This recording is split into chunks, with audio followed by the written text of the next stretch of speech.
look at that will have a positive impact on how they influence others, then that's success for me in this session. All right, Mark, why don't we start by having you give a little background about yourself, and then what it is that you do at Performance Development Systems and how it came about. So yeah, I work globally in all sports and in business and in education. My passion is in the sport and giving back into inner city schools to help teachers influence the kids within their behaviors, the disengaged, the disruptive. But where it's come about now, this has been 30 years, just been my passion developing this. And it stemmed from, I joined the military in the early 80s, became quite disillusioned because I thought everyone would be fit and motivated, and they weren't. So I ended up getting into a bit of trouble. Then I went down to the commando course and I met people that had the same mental focus and strength, determination. And I thought, this is great. And early 90s, I was a physical training instructor running recruit training after the first Gulf conflict. And at that point, I thought I was really good at my job. I was winning all the competitions at the end of the 10 weeks, log race, obstacle course, and I thought, yeah, I'm brilliant. And then in early 90s, I had one of those light bulb moments where I realized I was pretty useless at my job. And it was a pass-off parade, and one of the parents came up to me and said, oh, my son doesn't stop talking about you. You've really changed his life. And it made me realize I'd also changed the life of every single recruit that had not passed in, that had gone back to civilian life. So I started to question, am I any good at developing people, or am I just good at giving people the knowledge they need? And if they have the mental robustness to keep up on their own ability to learn and be motivated and disciplined, then they kept up. The people that didn't have those skills fell off. So I realized I needed to change what I did or change the way I did it. So that's when it started, this journey of exploration. I got a lot wrong early on, and it took a good 10 years to really nail it. It took another 6 to 7 years to get people to understand how I was doing it, because that's really difficult. And then it's been really fine-tuned now in some real applicational tools and interventions to embed the change in the behaviors with the people that need to embed the change. So under pressure, you've changed your behaviors in the elements. So that's initially where it came from. So short version of 30 years there, Jamie. Thanks for sharing, Mark. I will be quiet and allow you to expand on what you mean when you say performance is a behavior, not an outcome, and then what you mean when you say needs-centered approach to coaching. Yeah, so performance is a behavior, not an outcome, is the key element that runs through everything I believe in. And if we break that down, if we take any sport and break that down, if you said to somebody, okay, to win a game, what do you need to do? Well, they will say score more than the opposition, which is fine. But the reality is that's not during the game, that's after the game when the whistle's gone. So what do you need to do during the game? What's success? What is performance during the game? Actually, if we broke it down, even if someone says, well, it's to score, Mark. Okay, well, let's break that down. What do you need to do to score? Well, I need to have the ball to score, right? How can you get that? Well, I need to get in position, and then I need to find a space to communicate, and someone needs to pass me the ball and receive the ball. What needs to happen before that? Well, we need to get hold of the ball. How do we do that? Well, we scan, find space, whatever it may be. So what you're saying is now is you need to be able to scan well, make good choices, have the competence and the intent and the confidence to do it, read the game well, and work with each other and adapt. Yes. Okay. So scanning comes first, how you see and read the game. What comes before that? My state. So what you're saying is your state will influence what you see and hear, what will influence the choices you make, which will allow you to make good choices and commit to them. Yes. So that's a behavior. So if you break everything down, success in performance in any situation is based on our behaviors, our awareness of state, how we manage it, our ability to see and scan well, hear and see what's going on, look at opportunities and threats, and then being able to look at the options and then understand the variables that will influence them and make a great choice, and then commit to the choice 100%. And then live, being able to review the choice and the execution live and adapt without waiting to stand and have a chat. So if we understand that, actually that underpins performance, and that is a behavior. So when we talk about these statements, it's understanding not just a generalization, not something that sounds good on a PowerPoint or in a presentation. What does that look like for me as a coach? And what does that look like for an athlete? And how can I break it down? How can I understand the source of an issue? And how can I develop each area in synergy to get the best out of the players, and how long will that take, and understanding players' difference. That's a coaching craft, and the only way a coach can be good at that is using that principle in themselves, being aware of their state, managing it well, being able to scan well, understanding them based on the success criteria, and then know which interventions to put in to be effective based on what they see. Poor state will influence scanning, will influence the choices and the execution of them. So the beauty of the system is actually the athletes use the same principles as a coach. The coach uses the same principles as the parents, as the managers. It makes no difference. And why it's called need-centered is it's come from, it was never called need-centered at the beginning. I didn't know what it was called. I just knew it worked. And it was getting players and athletes to just think for themselves, be more robust, communicate, accept feedback, make great decisions under pressure. But what it came about is recently, the last 10 years, there's been player-centered and athlete-centered. And there's been a frustration for me because when people have said, Mark, I'm player-centered, I'm athlete-centered, I was watching their sessions and their environment, and for me, it was not. It was people stopping and chatting and having question conversations. It was coaches asking so many questions, leading so they would get the answer, and they go, great, the player knows. Or letting the players decide what they wanted to do.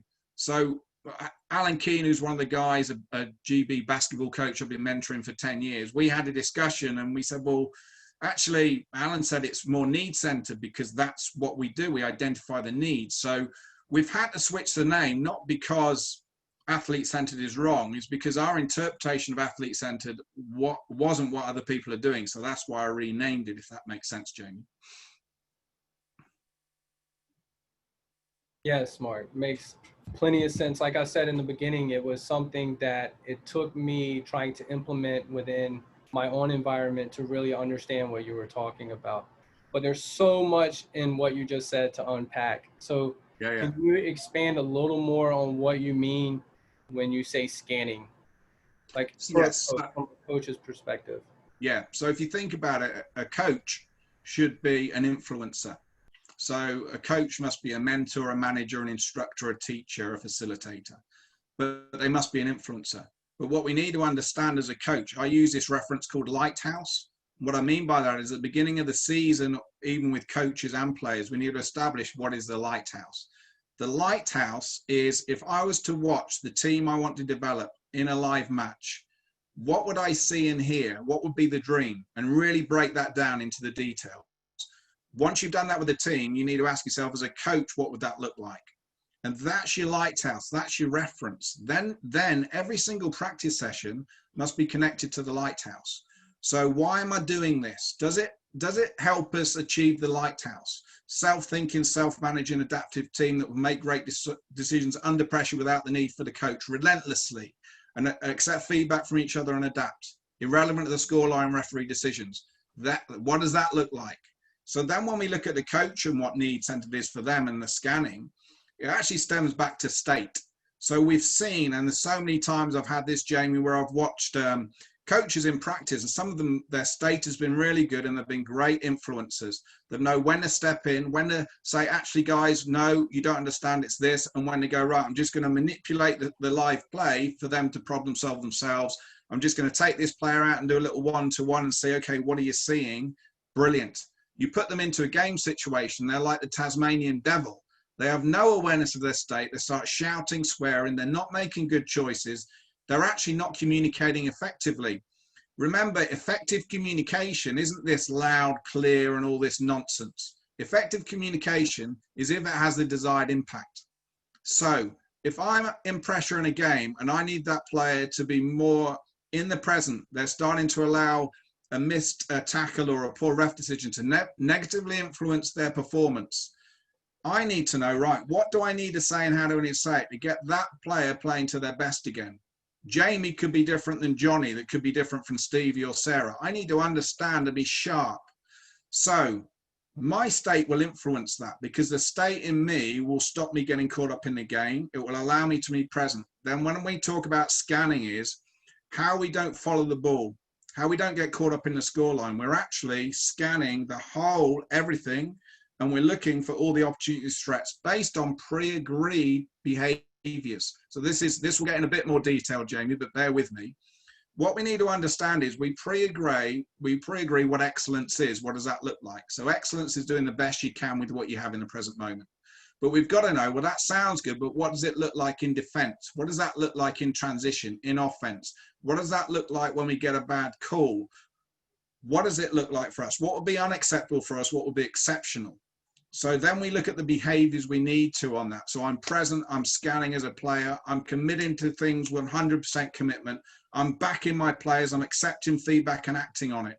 So these are the behaviors we pre-agree that we really drive in practice. So then in a game, me as a coach needs to scan for them first. We can't scan for the technical and tactical, because I'll pop up in a bit and explain why that is, Jamie, because that's key. Is we need to understand that the source of the issue is often not the tactical choice, it's what happened before that that influenced the tactical choice. And normally it's state and scanning. So if we think about that, if we get caught up in why did that player make a poor choice, and now my vocalizing about the choice, what we haven't established is, did they even see that option? Well, the scanning will determine what they see. So now from that, we can say, well, actually, what influences scanning? Their state influences it. So if they're not in the present, they're still thinking about a bad tackle, they won't be scanning, they won't be seeing all the data, capturing it to allow them to look at the options to make a good choice. So me as a coach, if I'm not scanning well, if I'm not looking for those, actually, I may not be making the right intervention for that player to help that player or that team. Does that make sense? It's a simplistic way to say it. Does that make sense? It does. I think, yeah, I think Mark, you in the talent equation, you guys make the comment that you have to earn the right to get to the technical and tactical bit. Can you dive into that a little bit based on what you're just saying? Yeah, great question. So what we're looking at is everything that we're looking at within our lighthouse in the game, we need to develop in practice. And that can't just be the technical and tactical, because we know there's things that influence that. And that's the behaviors, understanding the game management, making choices, committing to them, reviewing the choice live. So there's fundamentals that will prevent us from discussing technical and tactical. So here's the thing. If someone hasn't committed to a choice, they haven't earned the right to discuss the technical and tactical. Because if you don't commit to it, there is no point in talking about the tactical and technical, because you haven't committed. The conclusion is you didn't commit. The conclusion is next time commit. So we have to develop an environment that if the influences before the technical and tactical aren't aligned, I'm not committing 100%. I'm not in the present. I'm not scanning, whatever it may be we've agreed. If we've agreed communication for us as a team is critical, that's one of what I call the non-negotiables, which is the every time things, 1 or 3. If we do these, we're effective. If we see the communication is unacceptable once we've agreed what that looks like, then they haven't earned the right to talk about technical and tactical, because we've agreed these things come first. So if we think about it, how many games have we seen at all levels where actually the reason why a team lost was because they didn't commit to great choices, they didn't scan well, and they didn't communicate well? I mean, how often does that happen even at the highest level? So what we need to understand is if we agree that for our team in particular, that can be killing us and could be a game changer, we need to put that first in every single practice session. What we can't do, which is common in sport, is communication we know is a killer for us, but then we only speak about it now and again in a practice session when it's really, really bad. But we've allowed it to be bad for 10, 15 minutes, and we still talk about the technical and tactical because it's on our session plan. But actually, we haven't earned the right because the fundamentals we're not committing to. And this is back to that analogy of allowing a puppy to poo on the carpet. So bear with me, but if we get a new puppy, the puppy's going to poo and pee on the carpet. So we have to be consistent to change the behavior of the puppy. So what we should do is, as soon as they pee or poo, we don't get annoyed. We take them straight outside. We wait. They pee or poo again, and then we don't take them back in. We do a game or something. So quickly they'll go, well, hang on a minute. Outside of a pee and poo, there's a positive reinforcement game. So if we do that every time, they'll soon shift their behavior.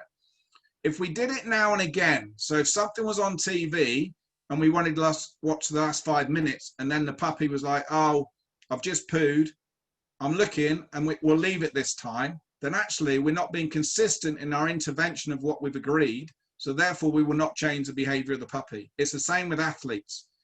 So this is where, when we understand the fundamental principles of the behaviors that will facilitate and maximize our performance, we scan for them first, we drive for them first. We simply, before a review, we go yes or no on them. If it's a yes, we can talk tech-tac because we've earned the right to talk. If it's a no, we have to ask ourselves, and this is important, when did you recognize it? You're unacceptable. And why didn't you do something about it? So if they go, we recognize within 2 minutes, coach, and you go, okay, well, why didn't you do anything about it then? What prevented you from being successful to change it? So we need to say to them, I'm giving you the permission, if it's unacceptable, to do something about it. Even if it doesn't come off, your commitment to change is what I want. But we can't talk about technical, tactical now because we haven't earned the right. Back out. Just doing that a few times and being consistent will shift the intensity, the quality of the fundamentals. Does that answer the question? No, that's a great answer. I know. I mean, I'm just sitting here reflecting on my time coaching club soccer, and I look back and like I felt like there was very few kids interested in being at games sometimes, and you're like, why is that? And now you connect what you're saying to something like that. And it's like, well, you never addressed like why they were there in the first place. And if kids don't know their lighthouse and whatnot, then it's hard for them to connect to like being all in all the time. So that makes huge sense. That even links to every single practice session. So the problem with most of us as coaches, even at pro level, is our time of practice to cover all the content we want. So what you often end up is there's coaches that have 3 or 4 or 10 things on of content of a session plan. For them, success is to cover those things. So the success is wrong. So what we end up doing is we shortcut the very things that are important to us because we just want to cover the content in my session. So I'm going to do this for 10 minutes, then I'm going to do this. Instead of saying, right, if there's 10 things on here, what's number 1? What's number 2? What's number 3? I will never compromise number 1 for number 2. I will never compromise the behaviors on any of them because the success criteria is the behaviors first. What are they? What have we pre-agreed? Everyone needs to know that and see the value linked to the lighthouse. Then importantly, if they come in for a review, and we can talk about reviews and why we need to do them very differently than some people do, far too much standing around, not making it quick and effective. If a player start talking about something, every phase, what we need to do is say to them, okay, for this phase, this 10 minutes, 15, 20 minutes, this is what success is, and challenge them. Why is this going to impact us towards our lighthouse? How's it going to give us a return for our game? They need to understand the value. Otherwise, we don't start. Once they do, we sit UAEs on it. What would be acceptable, unacceptable, what would be excellence? And then we live by that. So when they come into review, if we see a player or players talking about something that is not our success criteria, it may be interesting. They've talked about some transition or some width, but it wasn't our success criteria. We simply ask them, remind me what we agreed success was. Review that. Now, here's a challenge for coaches. How often do we say, guys, okay, success is this, or we don't say that, so we're not clear. And then when they come in, we just talk about 5, 6, 7 different things that we've noticed. So we have the players now that are totally disengaged, who are going, well, I can't remember all of this. Coach, just tell me what you want me to do. So we've actually disengaged them from thinking for themselves. So they'll do what you want them to do in the short-term recall, and it will look great. But then if you don't ask them or remind them, you just go, next practice session, I'm just going to chuck some scenarios in, not remind them, and step back. The chances are they won't recall it, they won't do it. They'll be back to square one. So the success of the session is a failure because we've ticked boxes and we haven't kept honest to what we said success was. 100%. What can you describe a little bit, like, we do this with U.S. soccer education. It talks about setting expectations before a season starts. Can you talk through like how you do that, or how you coach coaches through that that meeting with their players? Yeah, I'm sure the philosophy is the same, but it's definitely going to be slightly different. Is all I do is we start them off with agreeing what the lighthouse is. So we just say to them, if you know, let's agree. What are we building to? So when we want to play, the best way we play, what does that look like to all of us? Let's think about, imagine a match when we're playing the way we want to play. What are we going to see? What are we going to hear? If the stranger came and watched us, what would he see, hear, and feel?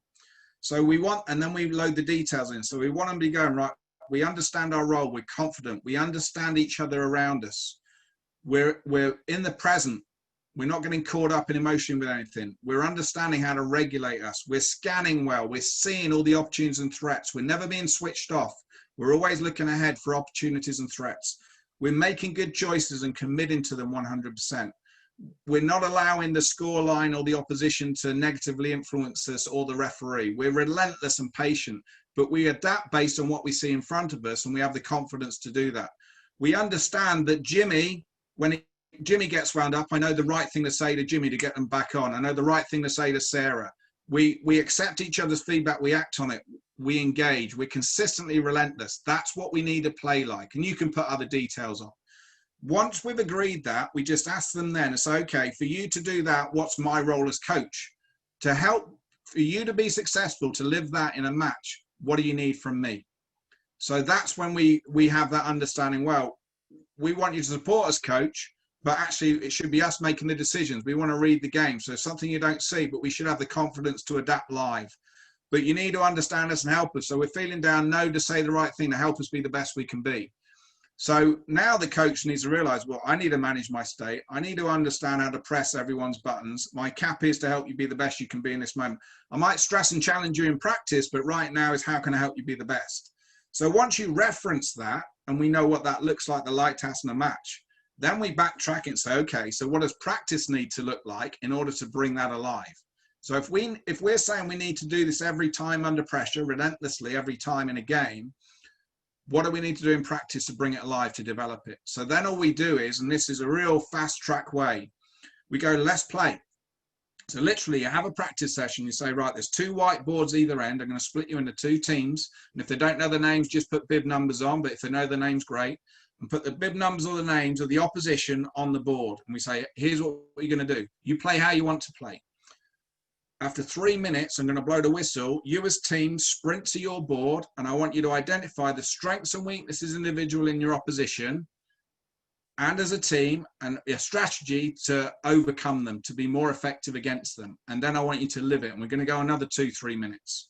So they start doing this, and you step back and scan. This is checking what I call baseline. And you're looking for the behaviors we've said in the lighthouse. Where are they? Who's communicating? Who's actually applying what they said on the board and not just going, yeah, let's talk, but then they don't do it. If they're doing it and committing to it, great. But if it's not working, are they adapting it or they continue to do it? Who's reading the game? Who's communicating? Who's relentless? Who reacts differently when things don't go well? You're scanning. So based on that, then you do that a few times and they read the board, and then you get them in after maybe 3-4 sets of this. And then you simply say, okay, your team, please share with the other team what you observed. And you do it the other way around. So now we're starting dialogue that they may never have before, this early on in the season, where they're communicating, talking. You're still stepping back.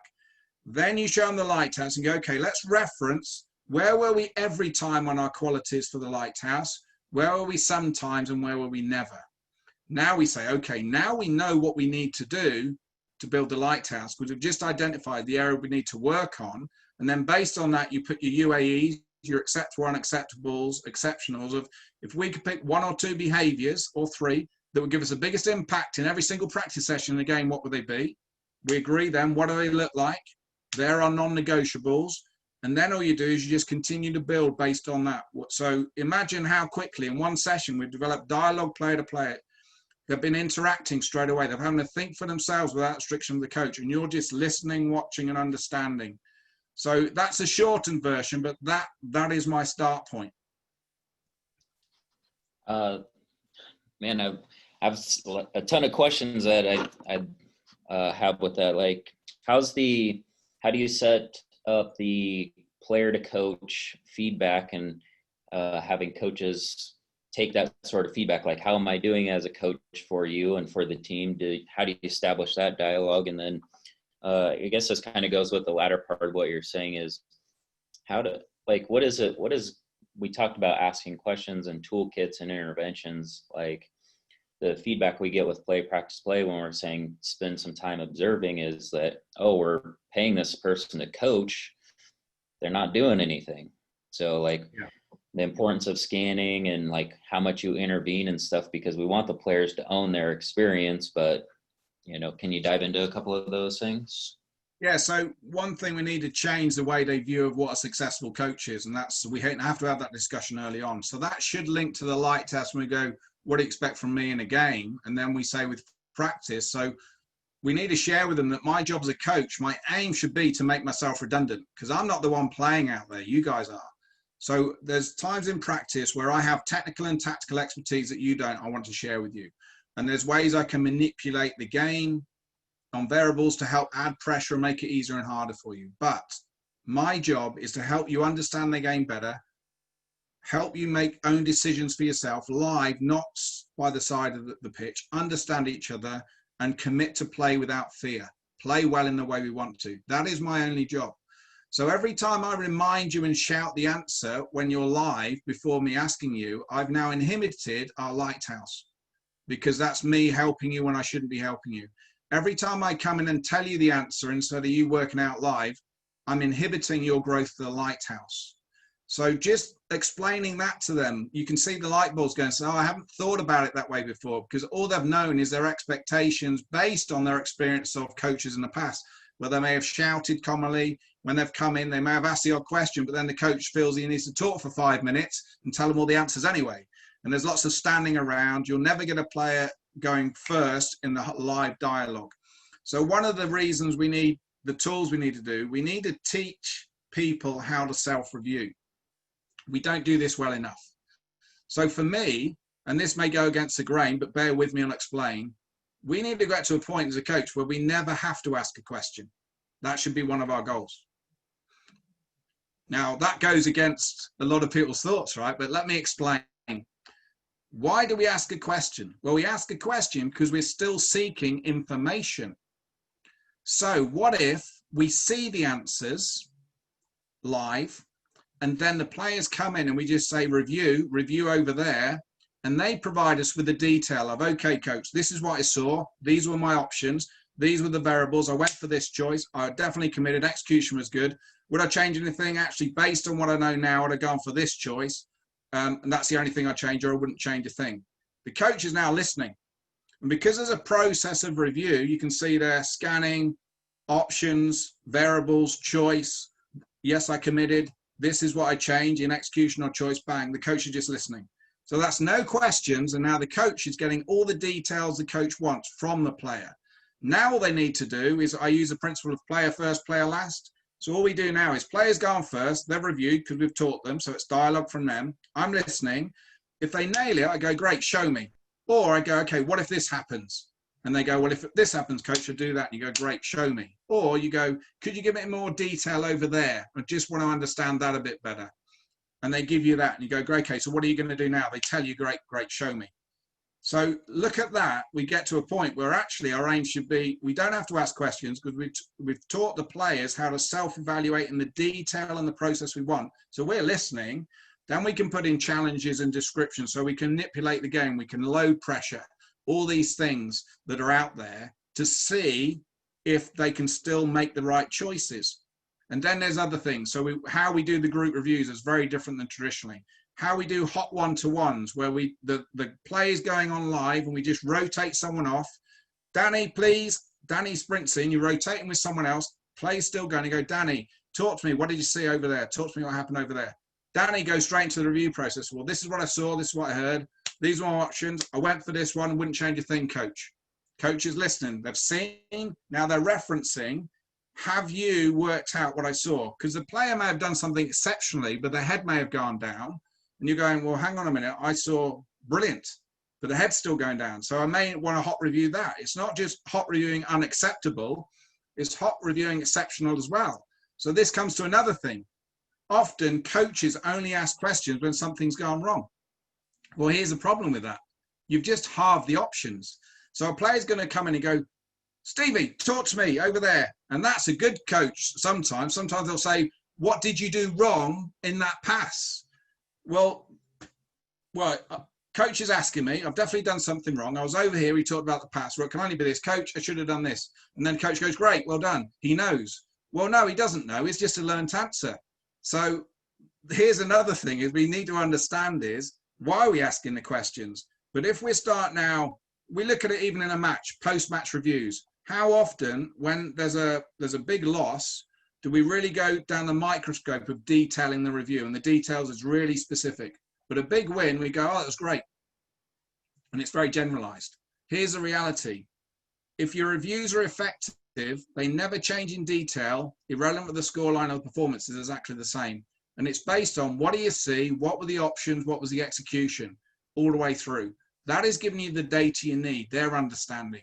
So another thing is we do when we put this environment in is the players lead the post-match reviews and the pre-match reviews. So we nominate players. Please look at the video. Coaches still do it, but they sit at the back. And it's groups of players go, okay, this is what happens here. This is why I saw these options. This is why I took this one. Actually live, I knew that was wrong. Next time I would do this. Coaches just listening. Players then ask players, what do you mean by this, Danny? I'm interested in why did you make that choice? Based on what did you see first? What were the options and why did you make that choice? Based on exceptional, because we want to repeat that. What happened there that was so awesome, guys? What did we do so differently that made that so effective? Because we need to repeat that. So do we understand what we did there? Not just when it went wrong. So I know there's quite a bit there to the answer, but can you see now we're starting to get into the nitty gritty? It's not about us asking questions. We want to get to a point where we don't have to ask questions.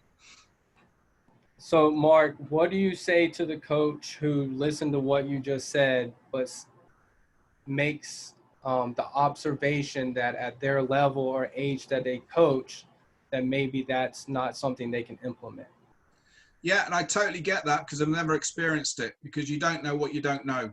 So they've only experienced players of those ages that have only experienced traditional coaching. So they won't be able to do it. I would argue they did it at 2, 3, 4 years old because it's naturally within us. We're exploratory. We fall off something, we climb, we adapt, we learn, we're inquisitive. And then we get to a point in formal education where we're sat in a corner and teachers talking to us and at us. We turn up for coaching, we're stood in little groups and coaches talking at us. So actually it's an inbuilt quality anyway, but I've done this, and if you go on my Twitter and stuff, we'll share afterwards. I've got real live video clips of young kids hot reviewing and doing this, pre-teens, and we've gone down to 5, 6-year-olds in academies of these young kids turning up, some of them only once, twice a week, doing this.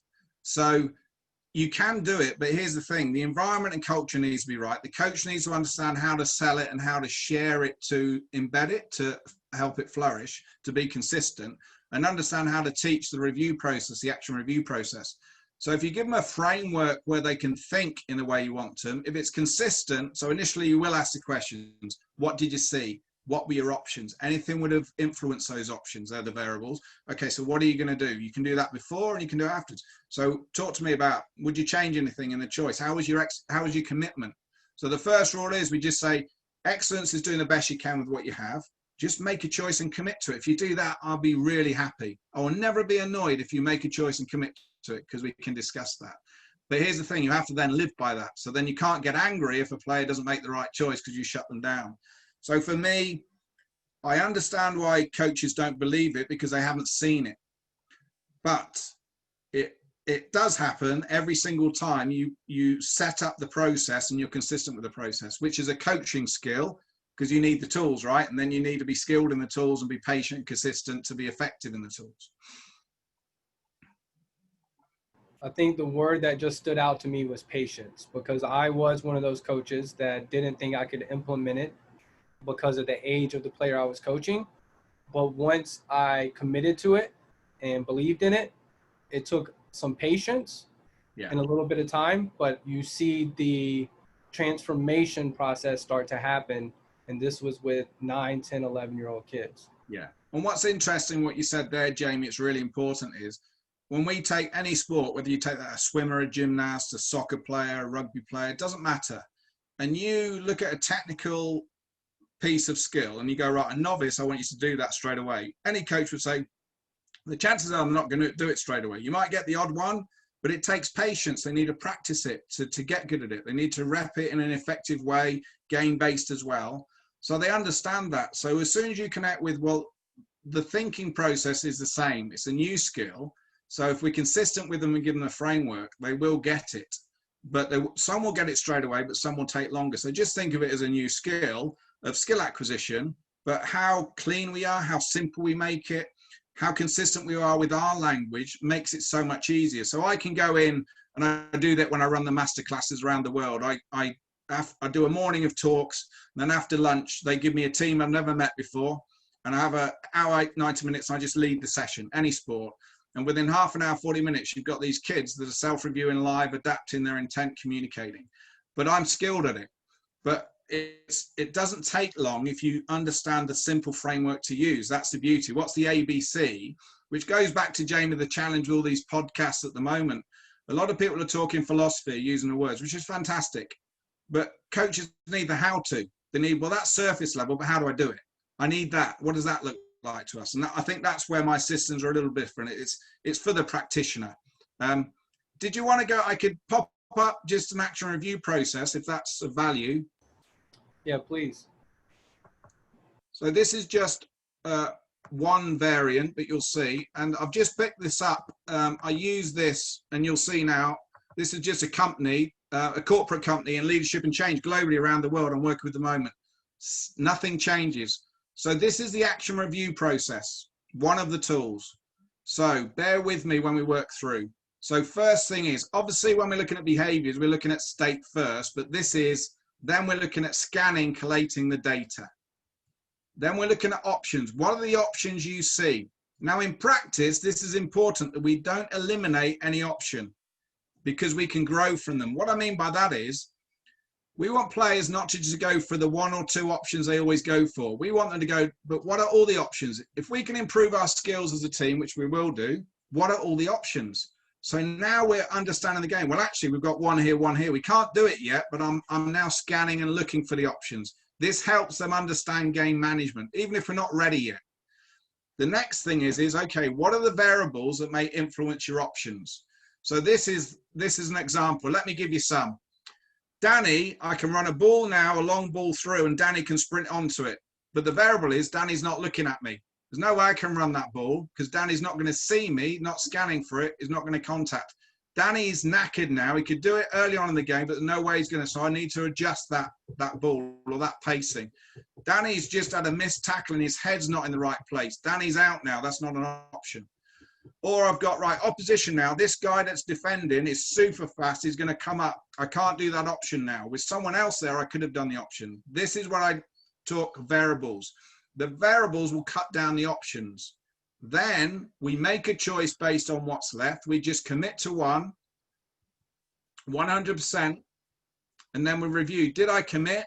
If the answer is no, next time commit. Then we review the execution, then the choice. So execution and choice separately, not together. The reason why we need to review them separately, not together, is it may have been the right choice, but you didn't execute it properly. It may have been good execution, but wrong choice. It may have been poor execution and poor choice. It may have been great execution, great choice, but this time it didn't come off. But it was just one of those things. Some player did a bit of magic, but it was still the right choice and execution. This we need to do, we'll get this where players can do this straight away. And there's a video that I popped up recently. I'll reshare it on Twitter after this. And it's a 10-year-old doing this live within split seconds, a rugby player. And the coach calls him on a hot review. He goes, right, talk to me. And he goes through this, bang, bang, bang, bang, bang, split seconds. Because he's doing it live, because he's learned to do it live. This is an example of that just linked together. So we look left to right now, state.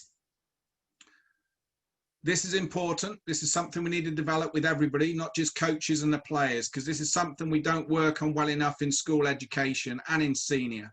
Get players to be aware of their state and how to regulate and manage it. If they can't understand, we have a tool called the Rule of Three, which I won't go into now, but it's helping players understand other players, understand how to reach out to them and how to accept feedback and act on it to help each other in these moments.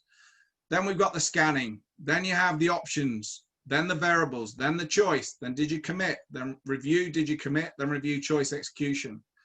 So it allows you to run people in their heads, to get them more confidence in making choices. They're thinking through something. Now, if I link back to this, you can do it before. So you can say to someone, coach, I'm not sure what I should do here, even in video analysis or just before on the sideline. And you go, okay, no problem. What are you seeing? Okay, so what are your options? Okay, so what are the variables that can influence that? So what are you going to go for? And they go, this one, great, show me. So you can use it as a support tool before and afterwards, but that's a very simple framework of an action review process that I've developed that underpins all the key elements. Now, this is how I feel it's really exciting as well. This is your analysis tool as a coach on the sideline. So now I'm watching play and practicing in games. I want to get to the source of the problem. So imagine now you've just seen someone make the wrong choice live in a game. Now, I don't know yet if the source of the problem was they made the wrong choice. The source, I need to backtrack. So I've got to look at all the way through, how was their state? I start there first. If their head was down, I know that's the source of the problem right now, because if your head's down, you're not going to be scanning effectively anyway. So therefore, my intervention needs to be at state with that player. Don't talk about the choice. The problem is his state. Now I'm looking at state's fine. Now I'm looking at where is that player, he or she, scanning. Now, if I see the scanning is poor, then my intervention is at scanning. Now, if the scanning's good at the options, I've got that hot review and go, talk to me about your options, because that may be their lack of understanding of the game. That can be a game management thing, no problem. I can get myself in there, and the same as the variables. So as an analysis tool for player development, this is also phenomenal, because we may have different players we then build on their work on. So one player's work on may be being aware and managing my state and using my teammates. Another player's work on might be scanning. Another player is actually looking at the variables or the options. And then before every practice session, you just, Sarah, Jimmy, remind me of your work on. My work on scanning, coach. My work on's paying attention to the variables, coach. Great. So through the session, you just go, how you doing with your work on? And we keep them honest to it. So imagine this now, you've got your success criteria for the session, but now you have the individuality of the key source to why they're not executing great choices, just by using the same action review process you would use when you ask them to review. So players learn this. So now imagine a player comes off and all you do is, Sarah, what did you see? That's my first question. Or review, because I'm interested in the scanning first. I don't go into the options because I want to know what they saw and heard, because that will influence the options, the variables, and the choice. So as a framework, it's very, very powerful. Johnny, talk to me what happened over there for. What did you see in here? They go straight to scanning first. This is what I saw in here. So straight away go, oh, actually, now I know why you didn't make the choice, because you didn't see it. So there's a problem. Is that a fair?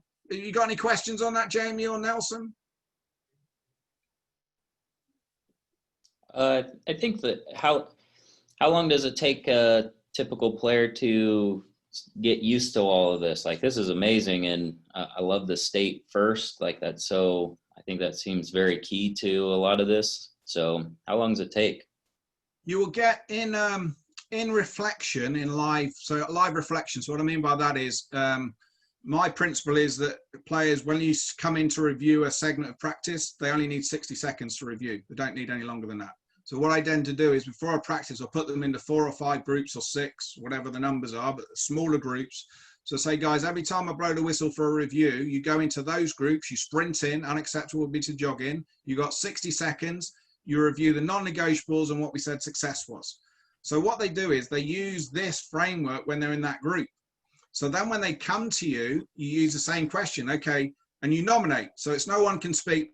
They then sprint to you, like now in a full semicircle, and go, Jimmy, can you talk to me about what you saw over there? So now we're talking the languages of scanning. What options did you see? Any variables? So what choice did we go for? Would you change anything? How was the commitment? So basically, as progression to not having to ask questions, this is our reference of questioning. And by doing that every single time, we're helping them think in the same order and sequence every time.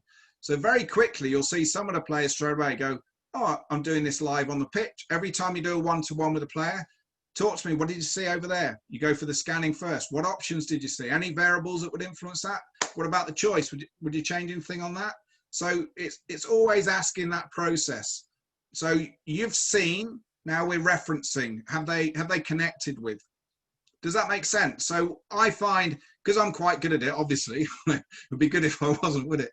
Is I can get this going, I can get players thinking this within 40 minutes, and their language I'll be using in every breakout will be this. And then I'm looking at 2 weeks, I can get players starting to think this way in practice. And then it's a shift. So it may take live under pressure in games.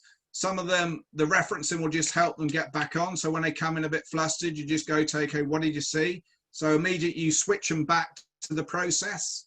So that therefore it becomes very slick. But you're looking at within a few months, so long as you're every time, players will be thinking this way live. Now, under pressure, there's variables, they may still not do this. What I mean by that is, give an example, you may have a player that under pressure, they'll always kick the ball. Even if there was a dribbling or passing option, they'll kick the ball long.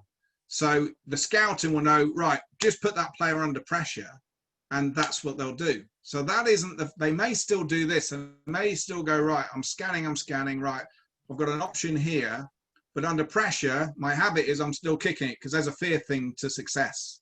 So then the system is working, but now we need to put interventions of how can I develop that player's confidence that actually they commit to those other options and not just go to the same one under pressure. And there's interventions we can do to build on that in practice very easily.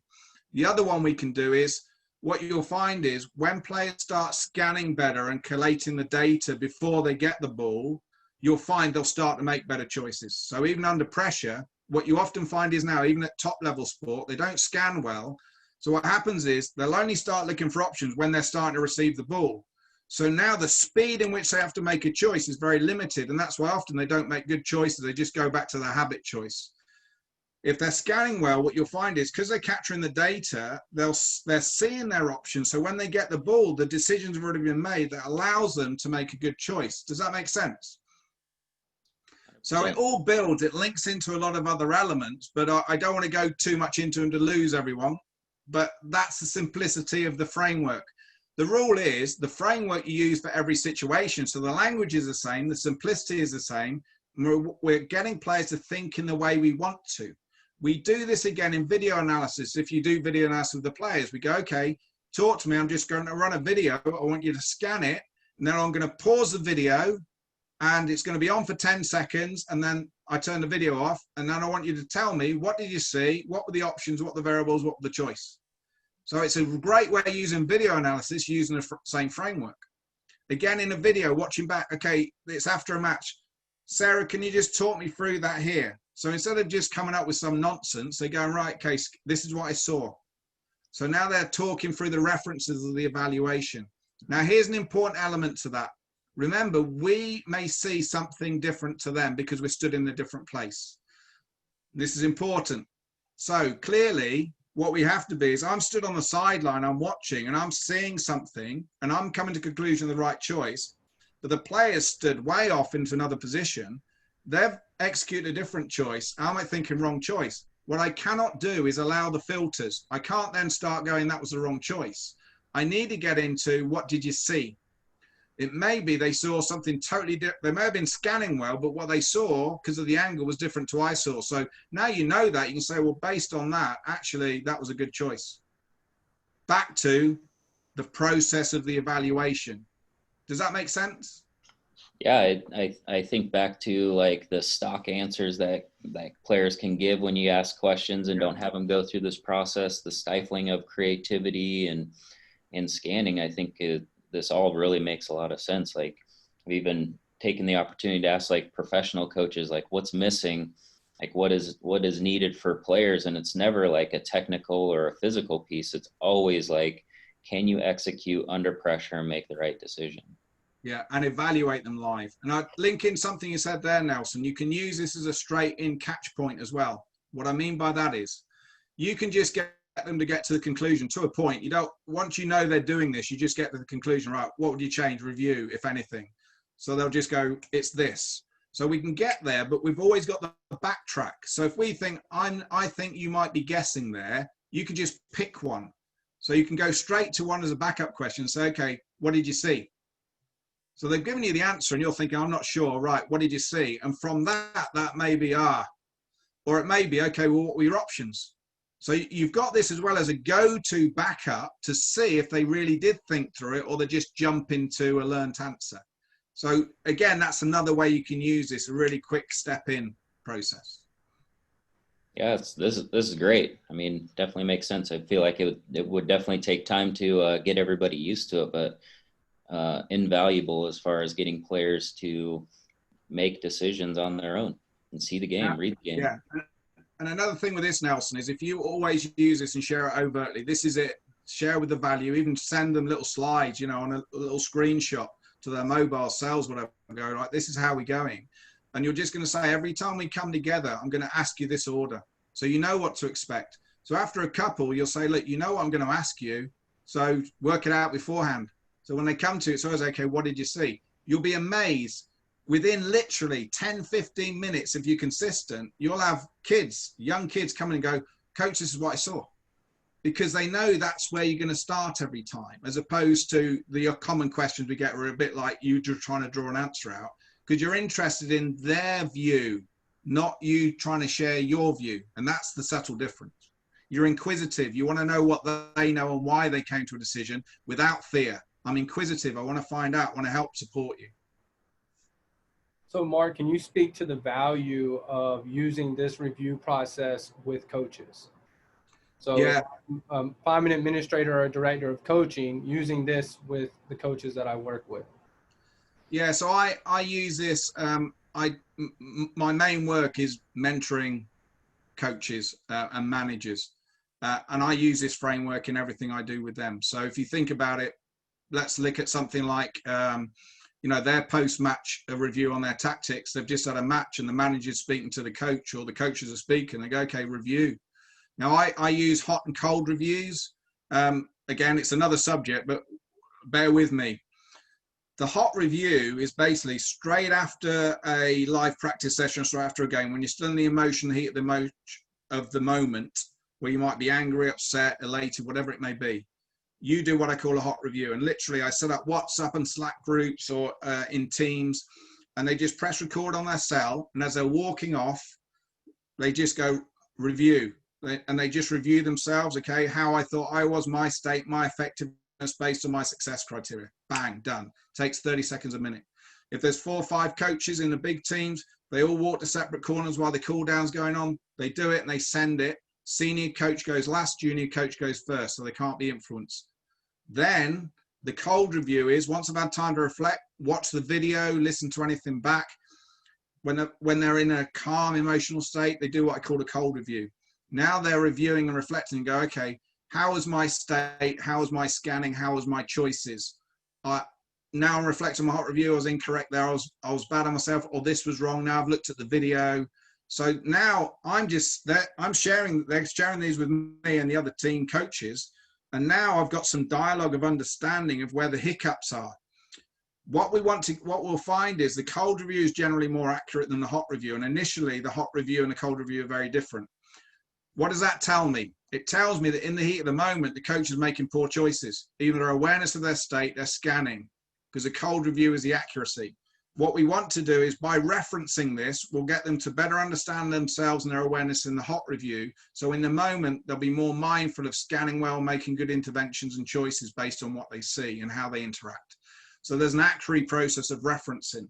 So if ever I have a conversation with the coach, we work through this afterwards and before.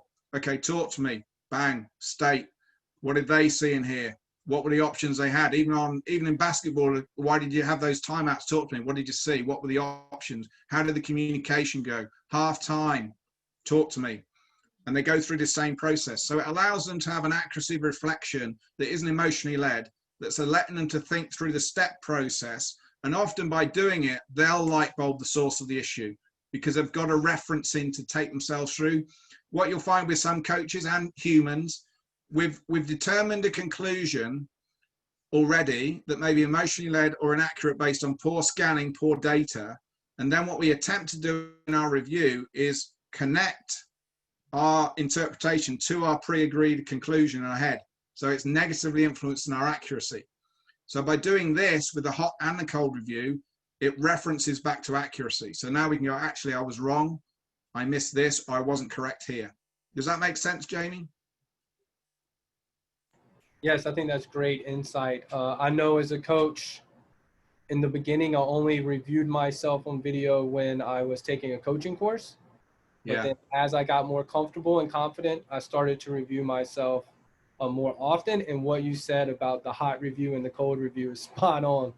I noticed that right after I was done with a training session or a game, I reflected poorly on myself as opposed to after a cold review. So yeah. Oh, go on, Nelson. Sorry, don't let me interrupt you. No, I was just going to say, part of our D course videoing, the coaches it's optional to video themselves, and we've removed the optional piece to have coaches video themselves so they see themselves. And then it's also powerful for us as educators because we can see them live in their own environment with less stress to see how they're coaching. So it's really, the video is so powerful. I love it. And I like getting coaches used to having to video themselves. And there's two elements to that, which I think a lot of people miss, Nelson. One is, an example B, I online mentor coaches of all sports, all levels, all around the world. And some I never meet face to face. But stage one is they film themselves, they put a camera on their chest, not the one in the corner, because I want to see what they see in their interaction with the players. And then before they send it to me, they do enough so everyone forgets it there. And then they just take a raw session. They then do time notes. So they do a Word document, anything they like use, and they'll go 1 minute 10. Okay, I thought that was acceptable, great. Or actually, I was still talking, they were walking off. Or I asked this question, they already knew the answer, whatever it may be, but they have to review only their behavior and interaction, how effective they were, of how they interacted, and based on the success of the session. They send that to me with a video. I then look through it, and that's my baseline check. So then from that, I'll do the time notes. Then we have a Zoom and I have a discussion. And from that discussion, we agree that coaches work on. And then I give them the tools to start off on that journey. So just focus on this, more awareness of this. But because of the fact they have to watch the video and do the timed notes, not just watch it, but it's based on the behaviors and interaction, they learn so much from that. The challenge is if you're just watching a video of yourself, you may just get caught up in where the ball's going in the tech-tack, but you're not paying attention to what was I saying, how effective was that, how often did I repeat myself, what did I miss on my non-negotiables, communication, I only mentioned it once, whatever. And that's why I want the camera on the chest or the head, because then I'm watching what they've seen in the moment. When there's a camera on the corner, I can't see, is there eye contact, is there a coach with a player with their head down, their state is now unacceptable, but the coach hasn't put in an effective intervention, the coach is talking tech-tack now, and actually they haven't earned the right. So all these things I see. And that's always the first stage. The other thing is, if you do it yourself, it's good. But unless you've got someone, it could be someone from a different sport. Obviously, I'd be great, but not everyone could use someone like me. But even if you get someone from a different sport and go, okay, I did this, can you do it as well? Can we share video and notes and have a coffee or a Zoom discussion? Because what they will do is they will look at your behaviors and they won't get caught up in the game, and they'll have the dialogue. If you only do it yourself, sometimes you'll have that unconscious bias, if you like, or even some conscious bias of, okay, yeah, but this is. Some people are too down on themselves. Some people get caught up in the success of the session outcome. So just having that connection with someone else is really useful. Excellent advice. I love it. Nelson, do you have any questions from the people listening? Yeah, I think basically, Mark, how can people connect with you more to learn more about what you guys are doing? And I mean, today's been fantastic. So getting a lot of good feedback in the chat about how good this is. So how do people connect with you? It's I've attempted to keep everything the same. So my Twitter is pdscoach.com, Papa Delta Sierra. My website is pdscoach.com. So Twitter pdscoach, website pdscoach.com. On there, I've load up as many free resources as I can. So I think there's 25 podcasts now with me talking about this. There's some video examples of live demos of literally live practice, young players, seniors using it, me presenting, but also on there, there's my intervention strategies of working with whole teams or organizations or individual coaches or teams of coaches, both live and online. So there's different levels of working through. The key thing is we're scratching the surface here. It's a big old thing. The skill is knowing when someone's ready to move on to the next element and not just give someone everything, go, right, well, let's just work on this. Let's embed it. So the thing that's really I'm proud of the most within this system is the adherence element to it. And what I mean by adherence is supporting the behavior change in the coaches, embedding that to allow them to facilitate the behavioral changes in their athletes, their pupils. So what it is not, my mentoring is not, here's some information, go away, hey ho. That's a bit like this. This is great for everyone, and someone might have got a few light bulbs, but it doesn't mean to say they've changed their behavior. And even with the best intent in the world, they may give it a go for a week, and then under pressure, they'll revert back. So it's having a strategy to help support change, and then teaching them the same strategy that they can use with their players and pupils to support their change. So understand, how do I embed it? How do I covert recall? How can I get them to take responsibility and seek help and support? How do I prioritize their work on so they get embedded under pressure? So we're shifting behaviors. And that's the missing link with most training courses, in my view. Yeah, I think our intro course is 4 hours for what we do, and it's the same thing. Like, you feel like you're really just kind of giving a slight framework to things, and then like our next course is, you know, like 8 to 12 weeks and a couple of in-person meetings and stuff, and it just feels so much more powerful because you can help people shift behavior over that time. So.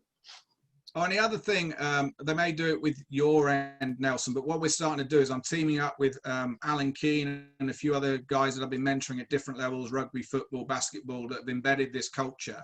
And we're going to start doing monthly Zoom Q&As. So if anyone on here through you, or if they go on my Twitter account and just put in any questions of any element, when we get a trend of them each month, we'll discuss them and answer them for free. So for the people that can't afford the proper support, there'll be some bespoke upskilling each month, if that makes sense. I have a question from one of the coaches on here that says, you know, that traditional coaching, well, I'll just read this. What would you say to the traditional coaches that believe that player first, needs-based coaching is a soft style of coaching? Yeah, I'd say I totally agree based on their understanding. They just don't yet understand it. So the challenge is, and I would agree, if what they've seen is people stopping and asking a bunch of questions and stopping play, you know, and not having tough practice, then I would agree that is useless. But that's not need-centered. So it's about understanding with every coach. No coach that I've ever met deliberately attempts to run bad sessions. Most aren't paid well. They're passionate about what they do. So I would never dismiss or argue with a coach based on their interpretation of the conclusion or something. They've formed interpretation based on their experience of it. So all I want to do with them is let me share what it should look like and give them examples of experience. So I'm cool with that. I get that most of the time. And I think that's fair with anyone, that something new comes in and they may have seen and not really understood it. There's a lot of people out there that say they do it, but they don't understand it. So it's not robust. It's not athlete centered. It's not need centered. So yeah, I would agree. I would watch those same sessions and I would say it's too soft, but that's not my stuff. Yeah. I mean, what you've talked about, just like this little snippet of it, I think sounds like it's a challenge. It would be a challenge for any coach to try and take on that review process and implement that with a whole soccer team. If you had 16 kids and you're trying to do that, like, that's not easy. And, you know, kids are all different and you challenge them differently. So. And you think about that, Nelson, as well. If traditional is, I need to shout and tell the players what to do, then actually what we're developing is a team of players that can only run drills, that haven't built a confidence to make decisions live under pressure. So actually, if that's the team you want to develop, then great, traditional coaching works. But if you want to develop a team, and the sports are changing so much now, if you want to develop a team that can think for themselves live and adapt to make decisions for themselves without the coach reminding them, then actually the shout and tell principle is not working anymore. So you'll get some success, and people will get success if they have the best athletes and they run good drills against other teams that just run good drills. But if they come up against a team that is equal of athletes but can self-adapt live and make decisions live in play, they will come unstuck. So it's understanding there is a time and a place for drills. There's a time and a place when we need to stop and go, guys, wrong, it's this.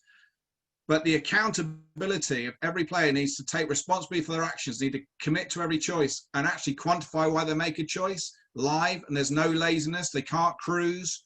Actually, that's the toughest environment you'll ever see. But it's fair and there's no fear because everyone's supporting each other. But that's true need-centered. Well, and there's so much buy-in to that with the players too, and they're engaged in the process. Like, I think if you can pull this off, like everybody wants to be there, and I just think it would change. You would literally change the everything about your team. Yeah, no question. Mark, what I've noticed is that everything you're saying and everything you've said throughout this webinar is that it's going to lead to transformation in the players. And then with that comes the long-term development. They are now focused and bought into the game over a long-term rather than the scream and yell approach that is more of a short-term approach. Yeah, you're spot on. And I think this is where, for me, it gives me the big buzz. And it wasn't why I did it in so much, but I've had emails. I had one last month and I had one last year. I had one last year from a young girl who was morbidly obese in a primary school in central London that I worked with 11 years ago as an intervention to change her behaviours and her belief and take the fear away. And she contacted me out the blue. She's playing county hockey now. She's fit, motivated. And she just emailed me to say, you've really changed my life based on what we did in that school. I had another person, someone in the military. I have so many now that their parents are coming saying, my kid's transformed. They're taking more responsibility. They're tidying their room better. I can communicate with them better. They're managing their state better. They're actually making better decisions for themselves. So the point of need-centered, if it's done correctly, is you're not developing a player, you're developing a person, because the person's the only constant. The player turns up, but the player is the person's 24/7. So if we can get them to understand this is transferable, you can use it anywhere, and they start to live it and breathe it, then you get real transformational change. And importantly, you get the returning games because they're doing it all the time, they become better at it. So under pressure, that becomes a go-to. So it's a win-win for the sport, but it's also a win-win to keep people in the sport. But even if they leave, it's transformational in education and relationships. Well, Mark, we could do this all day, all night for you. Is there anything we didn't speak about that you would like to bring to everybody's attention? Yeah, I'd say one of the key things that you need to be mindful of, I mentioned it at the beginning a little bit, but what you want to do, the biggest problem I'm finding with coaches at the moment is because of the internet and because of so many webinars and podcasts, etc. out there, is do not try and change all the time. It is unbelievably disruptive for your kids or your senior players you're working with. Understand yourself, understand what your lighthouse is. Film yourself, know where you are. Are you who you think you are when things aren't bad, when things aren't going well, not just when you talk about it in a presentation. And then establish what are the one or two things you need to change for yourself that's going to help you become a better coach, and just work on them. Don't keep trying all the changes, other stuff. The philosophy is we are where we are, we're ready when we're ready. This is the same philosophy that need-centered is to develop athletes. So please don't try and continue to change. Oh, this is a good idea. This is a good idea. Because you'll just get the kids disengaged and you won't grow. You'll be the same coach as you were 5 years ago because you haven't embedded any real change. Like it, Mark. Thank you so much for your time. Nelson, did you have anything else? Just massive thank you, Mark. This was absolutely fabulous. Okay, questions for you. Always finish with this. Nelson, what was your biggest take home from this? You said at the beginning, you said at the end, they're people.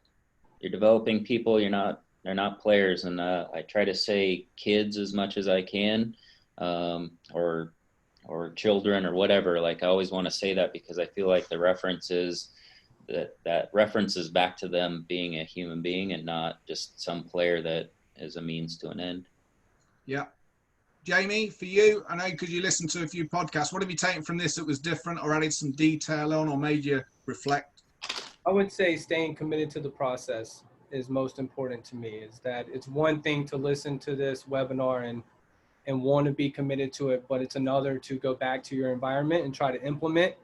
And when things don't go your way or the first parent disagrees and says that you're a soft coach, are you willing to stick to it for the sake of children that you're coaching?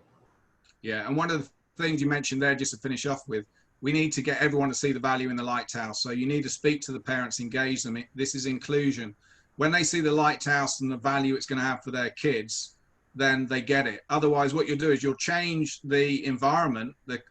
Some of the parents will turn up and go, "Coach, you just stood there. What's going on? What am I paying this guy for? Or why am I coming?" So get them bought in the first place. This is what you may see different, but this is why. This is a lighthouse. Then they'll go, I love it. So it's making sure we don't react when we get negativity. We win the hearts and minds at the beginning, spend time doing that, so it helps support success later on.